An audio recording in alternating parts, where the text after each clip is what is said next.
Makanya di dalam perjanjian lama dikatakan Raja Majus karena menyembah matahari. Sebelum Hindu itu, kemudian memiliki anak yang luar biasa disebut anak dewa juga, namanya Mula Warman. Yang kebetulan Mas Jokowi ketika kemah kemarin itu tidur tanpa sengaja itu di sekitar makamnya Mula Warman, pendiri dinasti kerajaan imperium dunia pertama. Bahkan sebelum itu ada juga, kalau di Jawa ada imperium yang sama yang sebelum Hindu itu pada zaman Angling-Darmo, ada zaman kerajaan Hindu Majapahit Hindu. Dan sekarang sudah mulai muncul tergali. Artinya apa? Ketika Islam masuk sudah ada Hindu. Nah, Hindu itu berdasarkan prinsip Pancasrada namanya. 5 ajaran yang mirip dengan Islam sebenarnya. Bahwa ketiga nama Siwa, Brahma, Wisnu, sebenarnya agama Hindu itu namanya Siwa, ajaran Siwa, tidak Hindu. Tetapi karena Ibnu Battuta penulis dari Arab datang ke tanah Nusantara ini melihat bahwa ini adalah bagian dari Sind, maka salah kaprah mengatakan dari tanah Sindu menjadi beragama Hindu karena berkaitan dengan penjajahan Belanda, maka disebut Hindia Belanda jadi Hindu, padahal yang betul Sindu. Maka ada hadis meskipun itu dikatakan mursal sahabat menyebutkan utubul ilma walau bisin, carilah ilmu meskipun ke tanah sampai ke tanah Sindu. Tanah Sindu itu apa? Tanah negeri atas angin. Dan ini ada clue dalam Al-Quran yang disampaikan, difirmankan Allah kepada Rasulullah, disampaikan wahyunya dengan jelas sekali, walau ana ahlal qura amanu wa taqala fatahna barakatin minas sama wal ard. Bahwa di desa-desa yang memiliki masyarakat dengan tingkat ketakwaan dan ketaatan kepada Tuhannya dengan tulus ikhlas, maka akan dibukakan pintu-pintu langit dan bumi berisi rezeki. Ini disebutkan kuro, desa. Di Arab sendiri nggak ada desa sampai sekarang. Ini menunjukkan Jawa Dwipa, bahwa nanti Islam akan muncul dan besar dari timur. Timur mana? Negeri atas angin. Coba Anda sekali-sekali jalan-jalan deh ke Candi Cetong, ke Gunung Lawu, kemudian di Jawa Timur yang kemarin orang buang sajen jadi geger itu, di mana itu? Semeru. Itu namanya adalah Mahameru. Kalau Gunung Lawu itu Mahendra namanya. Nama-nama yang luar biasa. Itu awan. Tidak usah jauh-jauh ke Dieng lah Wonosobo. Ketika Anda ke Stieng, jadi Dieng naik lagi Stieng, di mana di situ ada candi-candi pewayangan. Itu sudah kita seolah-olah memang di atas awan. Bahkan kalau sampai ke Karanganyar itu ada namanya Kayangan. Dan kalau Anda berdiri di sana, jadi antara kota Solo sampai dengan Sragen, Sragen ya, Sragen atau yang itu ada bukit yang tinggi, yang indahnya luar biasa. Di situ pusatnya Hindu. Dan itu namanya memang Kayangan, karena memang ketika kita berdiri di kaki kita ini awan.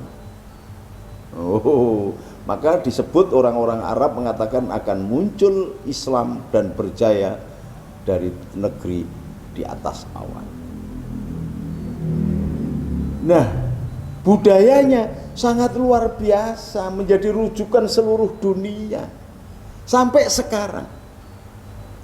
Betapa maestro-maestro musik, teater, drama, sendratari, sampai dengan tonil atau ketoprak, semuanya merujuk pada wayang. Dan wayang itu gabungan antara sendratari, musik, kemudian suara, arrangernya itu demikian komplit. Tidak ada musik di dunia ini yang bisa menyamai gamelan. Kalau Allah tidak suka dengan budaya, maka orang Jawa Dwipa tidak diberikan talenta atau ilmu yang demikian tinggi tentang seni. Jadi kita boleh mengklaim, harusnya bangga bahwa bangsa Nusantara ini, bangsa Jawa Dwipa ini mewarisi keindahan hati dan kelembutan Sayyidina Daud alaihissalam yang menyampaikan dakwah dengan rebab, dengan sitar, dengan alat musik. Jangan diharamkan, terlalu sembrono. Kecanggihan berpikir, keilmuan seseorang di dalam penguasaan akan seni itu tidak lepas dari ya alim, atau yang maha memiliki ilmu. Siapa itu? Allah Subhanahu wa ta'ala, atau Yahweh, atau Sang Yang Widiwasa, atau yang menggenggam seluruh alam semesta itu, Ar-Rahman yang maha kasih, atau Ar-Rahim yang maha sayang. Loh, kan gitu. Ini kenapa Allah membuat manusia macam-macam? Ya ayuhan nas, inna khalaqnakum min dzakari wa unsa wa ja'alnakum su'uban wa qabaila lita'arafu. Dibikin sengaja dari laki-laki dan perempuan untuk menjadi bersuku-suku, berbangsa-bangsa. Untuk apa? Lita'arafu, berhubungan supaya menjadi penyalur sekaligus menyebarkan ilmu-ilmu yang diberikan Allah kepada sebagian orang khususnya yang disebut orang-orang yang beriman. Gitu loh. Karena orang yang beriman ada perintah khusus, kuntum khairul ummat. Sebaik-baik umat itu adalah orang yang beriman, yang berilmu. Ukhrijat linas ta'muruna bil ma'ruf wa tanhauna 'anil munkar. Bisa mengerti ini ma'ruf atau mungkar tanpa ilmu tidak ada. Dan ilmu itu berasal dari mana? Dari Allah. Maka kalau orang menguasai budaya yang tinggi, pasti dia diberikan sentuhan-sentuhan khusus, rezeki-rezeki khusus. Karena Allah lah yaghfiru lima mayasa wa yu'atibu mayasa. Allah yang memberikan maaf, Allah yang memberikan kelonggaran, Allah lah yang memberikan kesempitan kepada manusia.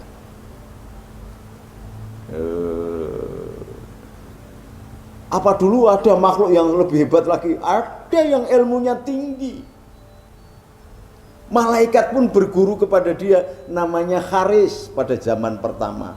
Kemudian kiamat berubah menjadi Azazil. Kiamat lagi berubah menjadi iblis atau ablasa, makhluk yang mendapatkan inah, hukuman, yang karena tidak ridho melihat Allah memuliakan manusia yang berasal dari tanah yang hitam dan kering. Gitu. Ya Allah, bagaimana aku harus menghormat kepada Adam? Ana kholaqtani minar, aku itu kamu bikin dari api, saripatinya api. Wa Adam mintin, dan Adam itu dari tanah. Masa api harus menyembah tanah, sujud kepada tanah, merendahkan diri kepada tanah? Ini yang disebut al-mutakabirun, kabir, takabur. Maka takbir itu hanya Allah yang berkuat, yang boleh. Hak sepenuhnya takbir Allah. Maka ketika orang mendekati Allah, mengucapkan takbir Allahu Akbar. Jadi tidak sembarangan diucapkan di jalan-jalan, di tempat-tempat, dalam keadaan tidak wudu, dengan keadaan marah. Itu merendahkan takbir. Oleh sebab itu Al-Quran memerintahkannya, innallaha wa malaikatahu yusholluna ala nabi, bukan yukabiruna ala nabi. Yusholluna ala nabi, bersolawat kepada nabi, bukan takbir. Ini orang kadang-kadang sering menanyakan dalilnya, hadisnya, tapi ramudeng sendiri. Ini jelas Quran itu perintahnya. Nah, budaya yang tinggi ini Ketika para wali masuk ke tanah air menggunakan cangkokan budaya ini, tidak mungkin saya menyampaikan ide-ide dasar saya kepada orang yang lebih pintar dari saya. Kalau saya menyampaikan ide-ide dasar saya tentang agama saya kepada orang yang lebih pintar dengan saya, itu namanya debat atau ngeyel. Tetapi kalau kepada yang belum paham, maka saya juga harus meluruhkan diri, sadar diri bahwa orang yang saya berikan ilmu dan dakwatul Islam ini harus saya kuasai bahasanya, budayanya, kebiasaannya, habitnya, sejarahnya, bahkan kalau perlu antropologi bangsanya itu apa. Dengan demikian ketika saya melakukan sentuhan-sentuhan khusus tentang dakwatul Islam, mereka bisa menerima. Kenapa para wali berhasil?